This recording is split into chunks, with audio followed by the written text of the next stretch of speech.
ನಮಸ್ಕಾರ Karnataka. Welcome to True Lies news channel. ಕಣ್ಣು ಒರೆಸಿದ್ದೆ.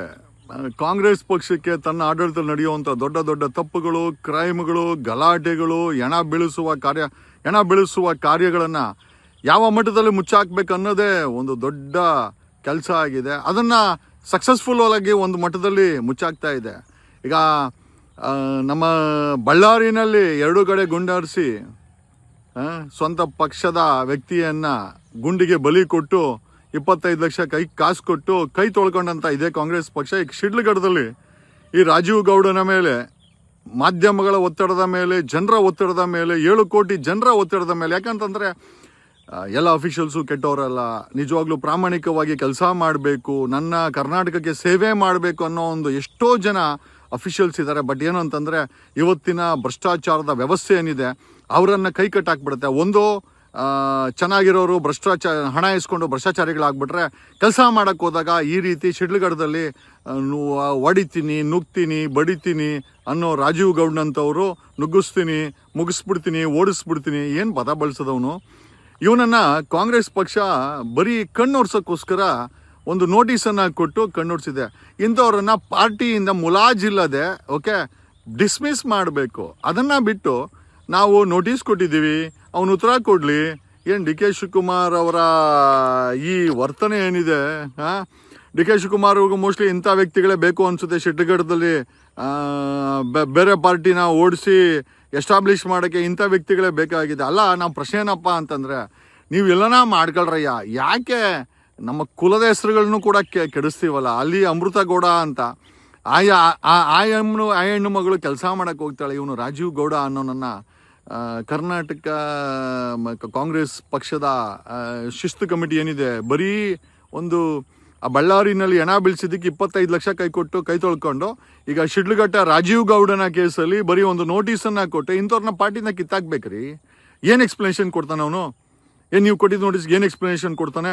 ಹೌದು, ನಾನು ಹೊಡೆದೆ, ನಾನು ಗಲಾಟೆ ಹಾಕಿದೆ, ಧಮಕಿ ಹಾಕಿದೆ, ನನಗೆ ಪಕ್ಷದ ಸಪೋರ್ಟ್ ಐತೆ, ನಮ್ಮ ಕಾಂಗ್ರೆಸ್ ಪಕ್ಷ ಐತೆ ಅಂತ ಏನಾದ್ರು ಅವ್ನು ಕೊಡ್ತಾನ? ಆಮೇಲೆ ಇಷ್ಟು ಕೊಟ್ಟರು ಕೂಡ ಅಂಥ ವ್ಯಕ್ತಿಗಳು ನಿಮ್ಮ ಕಾಂಗ್ರೆಸ್ ಪಾರ್ಟಿಗೆ ಅವಶ್ಯಕತೆ ಇದೆಯಾ? ಮುಂದೆ ಜನ ಕಾಂಗ್ರೆಸ್ ಪಕ್ಷಕ್ಕೆ ವೋಟ್ ಹಾಕ್ತಾರಾ? 137 ಸೀಟಿಂದ 30ಕ್ಕೆ ಇಳಿಯುತ್ತಾ 2028ಕ್ಕೆ? ಆಮೇಲೆ ಇದರ ರಿಫ್ಲೆಕ್ಷನ್ನು ಕರ್ನಾಟಕದ KPCC ಅಧ್ಯಕ್ಷರಾದಂಥ ಡಿ ಕೆ ಶಿವಕುಮಾರ್ ಅವರೇ, ಈ ನಿಮ್ಮ ಬಳ್ಳಾರಿ ಗಲಾಟೆ, ರೈತರಿಗೆ ಮೋಸ ಮಾಡಿದ್ದು, ಧರ್ಮಸ್ಥಳದಲ್ಲಿ ನೀವು ಮೋಸ ಮಾಡಿದ್ದು ಕಾಂಗ್ರೆಸ್ ಪಕ್ಷ, ಇದರ ಎಲ್ಲರ ಇಂಪ್ಯಾಕ್ಟು ಗ್ರಾಮ ಪಂಚಾಯತಿ ಚುನಾವಣೆಯಲ್ಲಿ ಜನ ನಿಮಗೆ ಚೆಂಬು ಕೊಡ್ತಾರೆ.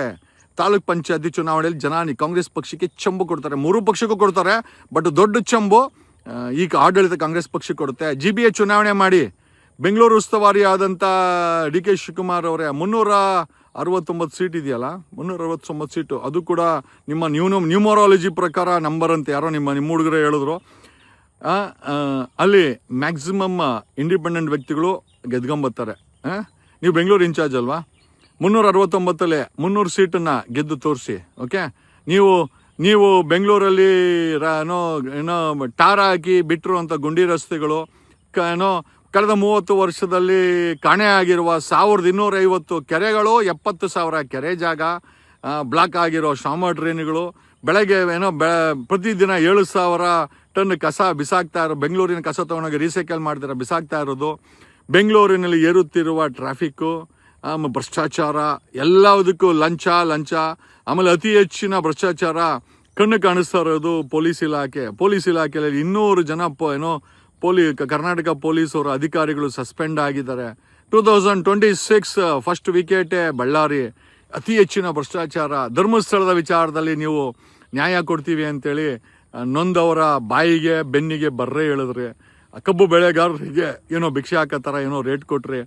ಎಲ್ಲೂ ಕೂಡ ಸಾಮಾನ್ಯ ಜನರು ಓಟ್ ಬೇಕು, ಸಾಮಾನ್ಯ ಜನರು ತೆರಿಗೆ ಬೇಕು, ಸಾಮಾನ್ಯ ಜನರು ಓಟ್ ಹಾಕಿ ನಿಮ್ಮ ಭಾಷಣಗಳನ್ನು ಕೇಳಬೇಕು, ನಿಮ್ಮ ಭ್ರಷ್ಟಾಚಾರವನ್ನು ನೋಡಬೇಕು. ಒಂದು ನಗರಸಭೆ ಪೌರಾಯುಕ್ತೆ ಒಬ್ಬ ಕಮಿಷನರ್ ಸೇಫ್ ಇಲ್ಲ ಅಂದಮೇಲೆ ನಿಮ್ಮ ಪಕ್ಷದವರು ಈ ರೀತಿ ಮಾಡ್ತಾರೆ ಅಂತಂದರೆ ಏನು ಸೇಫ್ ಇದೆ? ಇದಕ್ಕೆಲ್ಲ ಉತ್ತರ ಜನ ಓಟಲ್ಲಿ ಕೊಡ್ತಾರೆ ನಿಮಗೆ.